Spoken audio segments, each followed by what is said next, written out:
All right, we're gonna do a melee tier list maker. View community rank.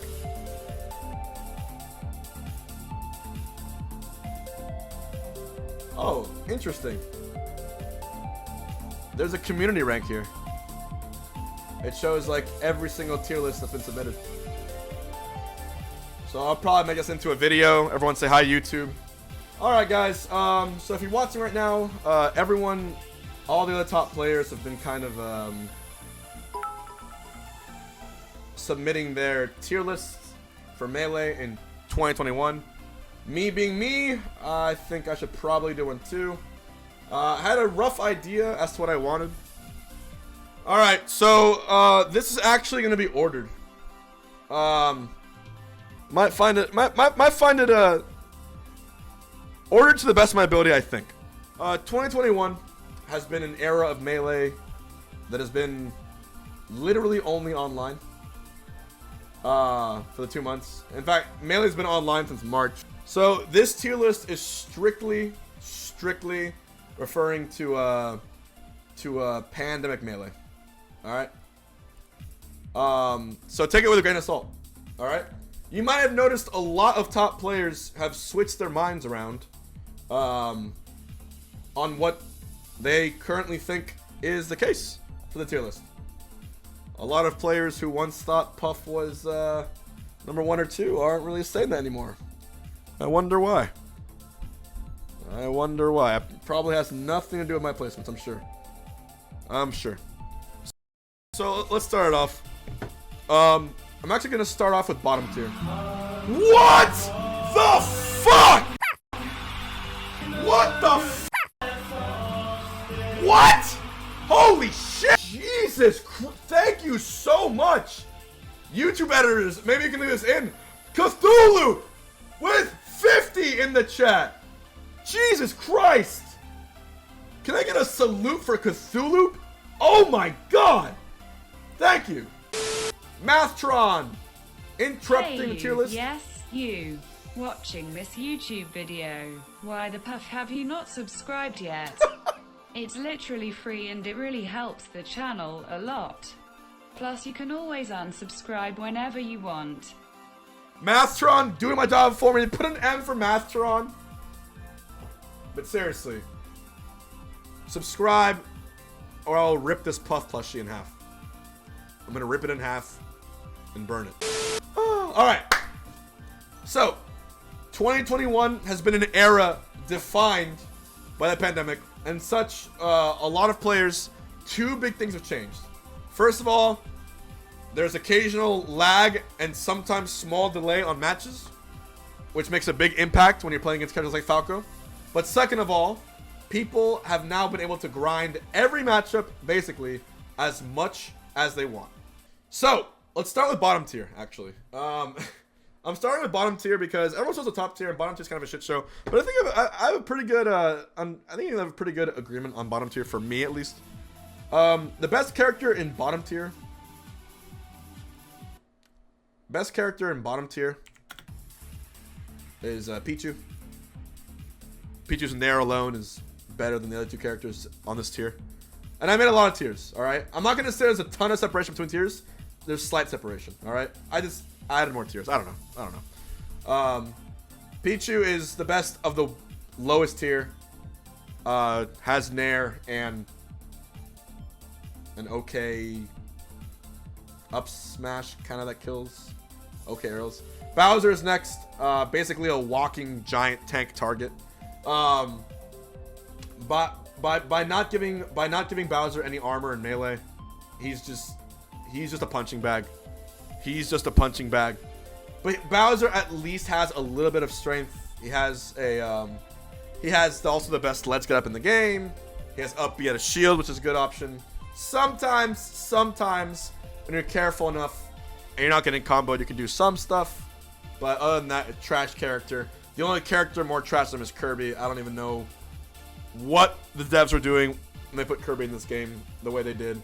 No speed at all. Awful kill power. 2 grabs that don't work. Just ass in the air. Basically ass all around. Going back up. So right above it, E tier. E tier is basically characters that aren't complete trash. Starting with Roy. Zane has changed a lot of minds about this character, but also you have to keep in mind that Zane is a genetic freak. He's literally a genetic freak of nature who was clearly born in a laboratory. So keep that in mind. So that's what Zane's doing there. Roy is either the best of E tier or at this point the worst of D tier. I might change my mind. Actually, I might change my mind. Hold on.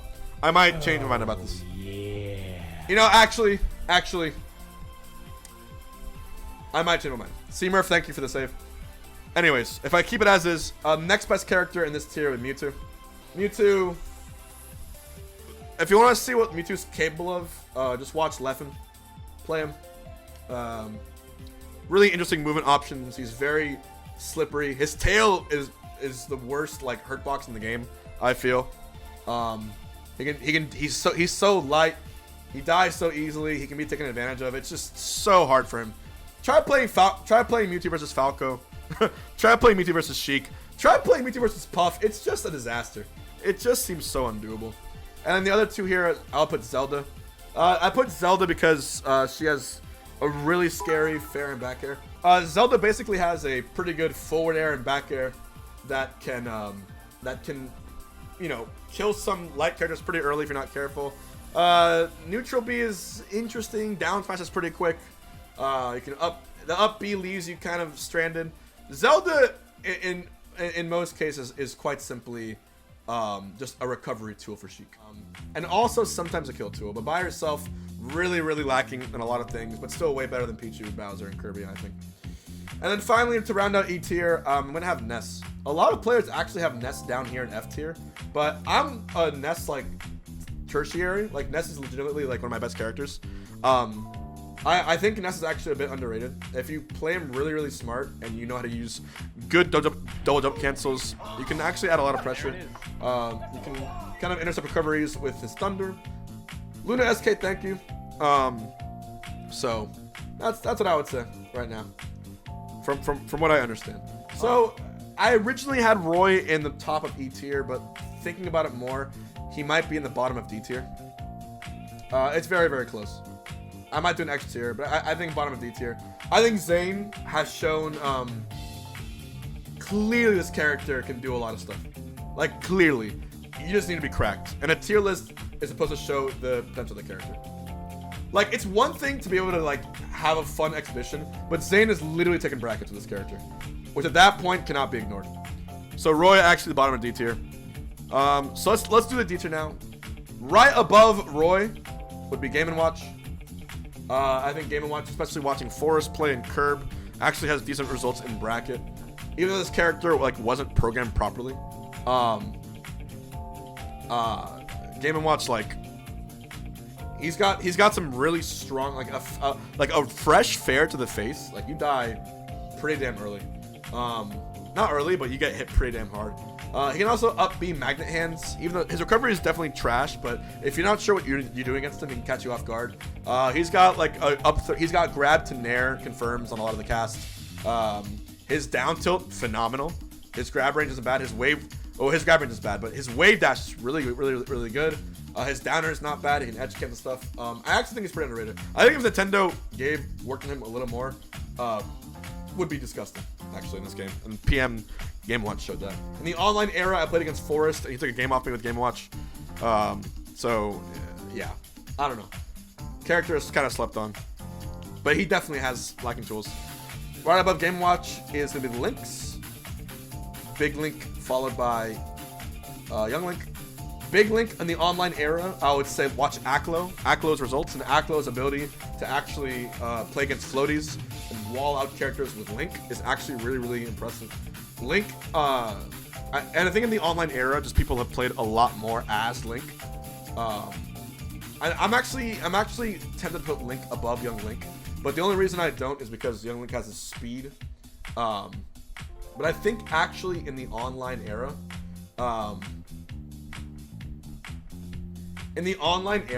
Link, I've seen more people play Link and more people do impressive things with Link. And I'm gonna actually, for Aklo's performance alone, and for also Dance About It and Explorer, for seeing how they handle matchups, I've seen them do things with Link that I've never seen before. Utilize also really good, not good frame data, but for instance like up smash out of shield, using nairs properly, proper projectile spam. It's been like, I don't know, it's been shown to me a lot more, and when I play Elite, what Link can do here.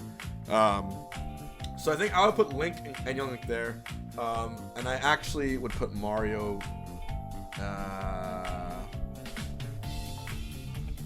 I think Mario's a pretty bad character. Like Mario, what, has chain grabs on spaces, good back air cape, good forward smash. But man, Mario gets so bullied. Mario gets so bullied by this cast. Oh, it's insane. Yeah. C-Murph, thank you for the save again. If you play Mario, just play Dr. Mario. Like, I have no clue.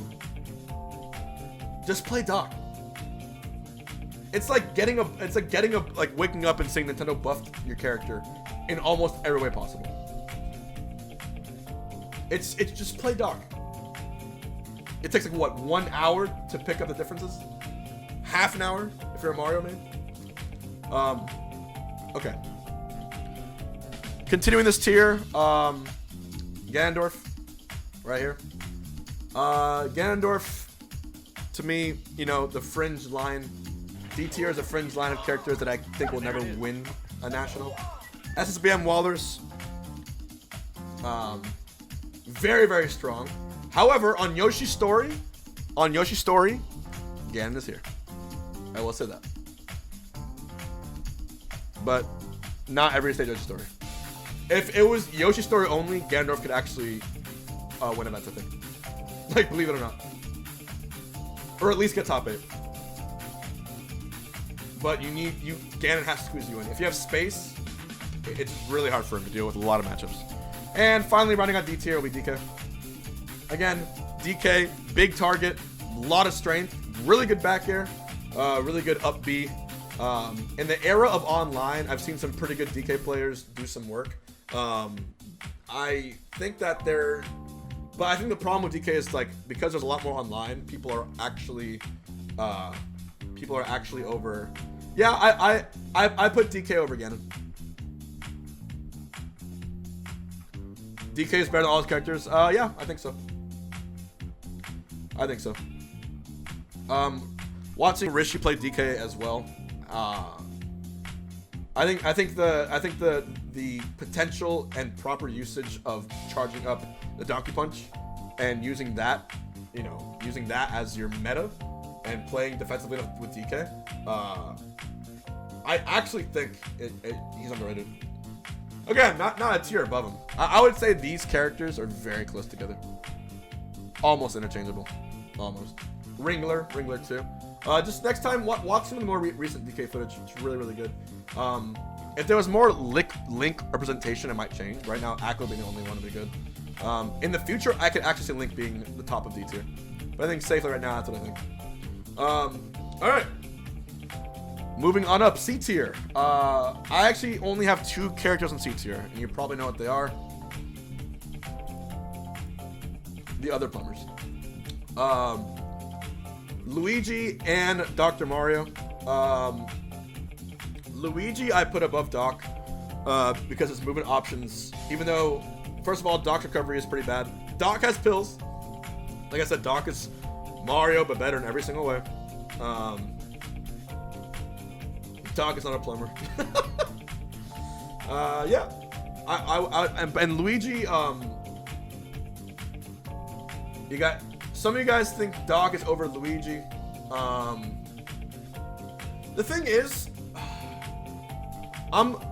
when 2 characters are always interchangeable, like, I look at results, I look at Franz, but then I think of a bait. I think of Luigi's frame data. I think of Luigi's nair. I think of Luigi's ability to slide across the stage at light speed. I think of Luigi's moving up smash. I think of Doc's down smash. if we're talking about representation, Luigi has definitely Eddie Mexico. Haven't seen as many docs online. Shroomed, I think, was the pinnacle of doc at one point. Now it's probably France. But I think Luigi, just with his frame data, takes it. But these two are very close together, I feel. Anyways, this is my take. There's many opinions on this. Anyways. Alright, we're going to B tier. C tier. Characters that can make top 8 on a Miracle Day winner bracket, winner tournament. Thank you. Marcus, thank you. Alright, B tier. Bottom of B tier is actually Samus. Believe it or not. Right above Samus is Pikachu. I do this. Samus has had some really good players. Samus has had Plup and Duck, amongst many others. Hugs had some good placements in one era. The one thing that would push Pikachu over Samus is the proof. The proof is in the pudding. Meat show, thank you. And there it is. And the pudding in this case was Smash Summit 8, where Axe overcame everyone Pikachu to win the whole damn tournament. Also got second place at Genesis. That is the best representation I've seen for a B tier character in a while. And it was kind of recent too. And in the online era, I've seen Axe do a lot more placements than Samus has too. So that's what I feel. And right above Pikachu, that's right, is Yoshi. Yoshi. All right. I was actually at one point. Okay, so shocker. Here, there's only 4 characters in this tier list. Icy's, Yoshi's, Samus, Pikachu, right? Thank you. That's wrong. Look, Icy's without wobbling, I was tempted to put actually here. You know what? I might actually do that. I've played against a character. I think his tag is Frostbite. Can someone confirm? There's this online Icy's named Frostbite that I've seen, and a guy named Slug, who have proven without wobbling this character is still terrifying. I mean terrifying. With handoffs, Icy's and Yoshi are super close to me. Super close to me. Yoshi has had players like Whiskers, obviously Amsa offline, but online Whiskers and Ness and a couple of others that I'm trying to remember that have actually like legit just won big brackets. Nebby, that's another one. Bizim. Yoshi is a threat, dude. Egg Money. Yoshi is a threat. It's just no one put the time in until Amsa, but now in the online era, dude, this character can move like faster than anyone can on triplats.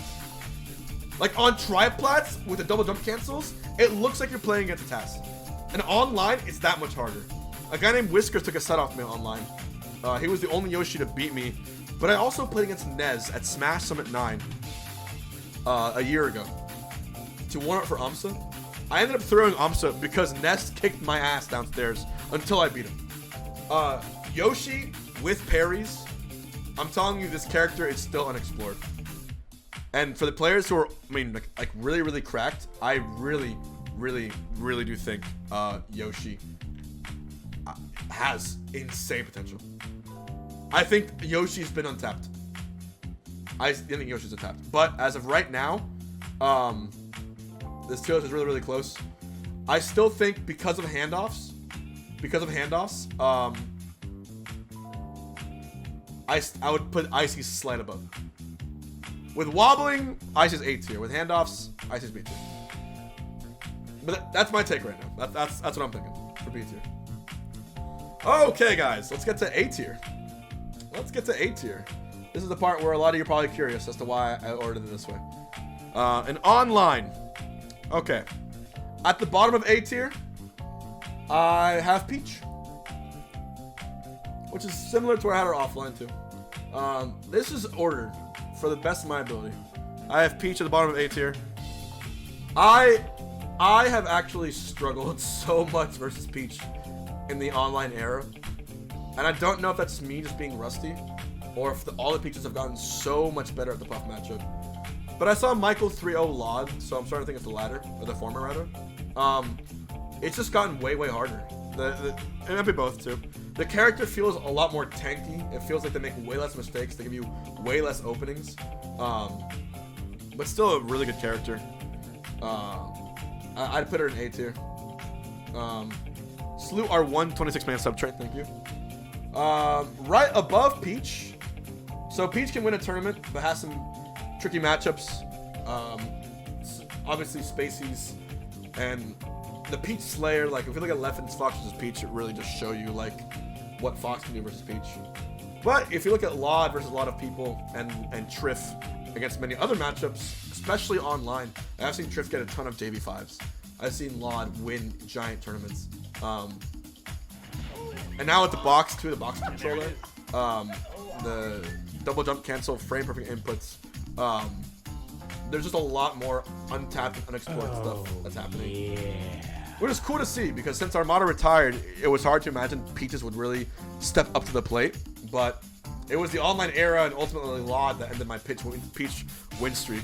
I mean, obviously it was, you know, online. And I still haven't lost to a Peach offline on CRT since like 07. But I played Laud right now on CRT. I mean, good chance same thing would happen. I think the meta has definitely gone forward. I'm still a firm believer that the Peach Puff matchup is unexplored. And I think that only recently Peaches have finally been figured out how to play it a lot better. But if they're still timing out and camping, I'll happily say I'm wrong. It's a debate that's been ongoing. And anyways, other Peach there. Right above Peach, we got my boy Captain Falcon. Captain Falcon, I mean, S2J being a beast as usual, winning tons of brackets. We got None, who was able to win an entire, or almost win an entire, I think it was Slippy Champions League week. Wizzy, still an absolute monster, who had an insane runs too. Ease has been very, very good. And I think that as time proceeds, Falcon just goes over little. I think he won one, right? Yeah. He just inches over and over and over. And I think online right now, I'd actually almost be willing to say, I'd almost be willing to say that Falcon is better than Sheik online from results. I mean, from results, it's actually clear. It's just, it's hard for me to say that. Given the tool sets, it's just, this Falcon Sheik has never been this close. It's closer now than it's ever been. It's just Falcon's recovery is so take advantageable. This one I'm a little torn on.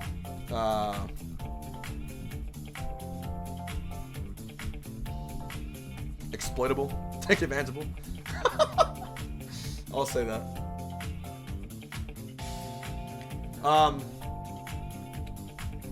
But you know, right now, as a Puff player, I would much rather take. I don't know.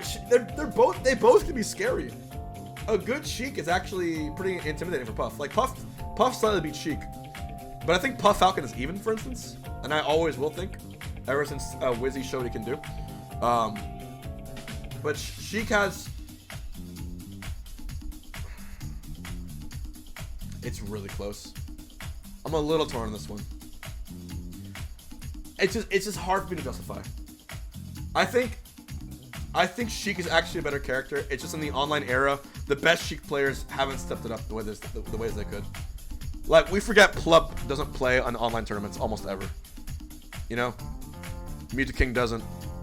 It's just we're forgetting the how much this character can be pushed. So I think for right now, just say this is like 0.001 apart right now. Anyways. Okay. Here we go. We now have the 4 best characters in the game. I'm not going to rank Sheik Zelda. I'm not going to rank Sopo or Ices. Or Sonana, whatever it's called. Okay. And I've split up into 2 tiers for the online era. Call me crazy.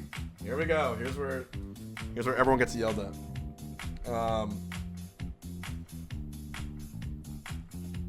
In the online era, Puff is S tier.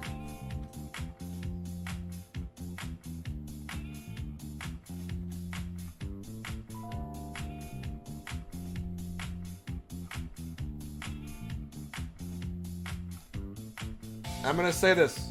Yes, I'm very rusty. I understand. But even through all the rust, when I've warmed up for days, and I play against the top 3 characters, it's felt so much more challenging to outplay them in the same way that I have. Even against mid-level players. It's as if the online era has given everyone much more Puff experience, which is good. Which is good. That's a good thing. It's a good thing that more experience across the board is happening there. Alright? And for a while, I was having this monopoly on Puff because of probably lack of Puff experience. And thanks to Fizzy, everyone now knows how to fight the character a lot better. And now we can finally steer away from this bullshit. I've been saying this for years. This bullshit assumption that Puff is the best character. I have. Every time I heard that, I like died inside. I cringed inside. I said, "You guys just don't know how to fight it yet. You just don't know. Once you know, you'll see. You'll see. You just don't know yet." And I get it too. Because back then in Melee, when I was being a little pussy coward and afraid to lose my rank, yeah, I wouldn't play top players. Because I didn't want them to know my strategies. I didn't want them to know. Alright? I said you gotta earn it. You gotta earn that knowledge against me. But now, everyone knows it. The gig's up, dude. I can't be a coward anymore. I have to face the music. Alright? And now you know. You know how to fight Puff now. You know how to wreck Puff now. But she's still really, really good. Puff is the only character by herself in S tier. This is the Puff tier. So, here we go. The best 3 characters in this game. Online. The 3rd best character in Melee, in SS tier, in the era of online, is Falco. I have played more Falco online than any other character, and it is. Okay, again, it might be the rust, it might be the slight delay because of what it is. I swear to God, Falco has never been this hard for me to fight. I used to wipe Falcos, even in Smash Them at 9. Well, no, yeah, Smash Them at 9. I beat everyone in pool. But did I fight a Falco? What am I thinking of? I'm trying to remember when Mango played Falco against me. Did Mango play Falco? And I 3-0'd him? He went Fox, right? When did I play a Falco? I played a really good Falco and I 3-0'd him. Anyways, in the offline era, was it Ginger? Anyways, I remember fighting a lot of Falcos all in 2019. And just, I always called Falco Easy Fox. I was like, this is just easier Fox. That's what it is. And whenever I fought a Falco, I was just like, oh, I'm happy. Like, it's just easy Fox. It's Fox with less options. But right now, Falco gets an up throw on Puff and dies. And you die. Alright? Laser, laser, laser. It's a forward smash. It's a little harder to power shield stuff. Maybe it's me. Maybe it's me. I don't know if the other Puffs want to chime in here on the comments of this YouTube video or on the Twitch chat. This character, it's as if Nintendo buffed the character or everyone just got way the fuck better. Because I don't know what they've been drinking, but this is hard. And I actually think Falco beats Puff. Slightly. I think Falco beats Puff as hard as Puff beats Sheep. That's what I'm thinking. Alright? Whatever that ratio is, that's what I think.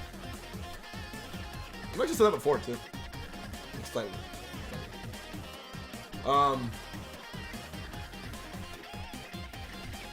So yeah. Alright, and now we have the 2 best characters in the game. You know how in the past 3 years when I was rank 1 on CRT era, you know, from 2017, 2019, I was the sole Puff doing stuff. I was like the sole Puff carrying that character in every top 8 to win events. Because of just, I guess I just knew the character better, and now it's more known. I feel a similarity towards Zane here. Zane's the best online player. Obviously. But I'm thinking of how many other Marths there are doing the same thing. Zane is able to win brackets with Roy. Let that sink in. Look at how low Roy is in this tier list. Alright. But when I think of other Marths who are really, really, really, really good, On the online era. It's no one comes close to Zane. LSD is good. PPU is good. Mewtwo King doesn't enter online events. PPU is definitely good. But can we talk about the foxes? You want to talk tier lists again in the online era? You want to talk foxes? You want to talk Mango's Fox? You want to talk IBDW, the monster? You want to talk Mango's Fox? You want to talk Leffen? Leffen on a controller literally runs Europe with Fox. You want to talk Hacks on the box, who made me almost 4-stocked me? You want to talk SFAT winning events? You want to talk Sunsei almost having huge runs? There's so many! There's so many! And you know what? Moki! There's so many foxes, both offline and online. And you know what? Aklo too. You can just keep on. You can literally list off foxes. When I was asking to list off Marths, we had to like wait for a second. That alone, right? Zane's amazing. Pipsqueak 2, a god in Europe. Zane is amazing, but Zane does not define the tier list. Marth is the second best character in this game, an SS tier, and the best character in the game is Fox. The best character in the game is Fox McCloud, and you know what? He always will be. He always will be, even in the online era. In my earlier tier list, I said he wasn't the best. I was wrong. That was me not respecting Zane as a competitor. Fox is the best character in Super Smash Bros. Melee.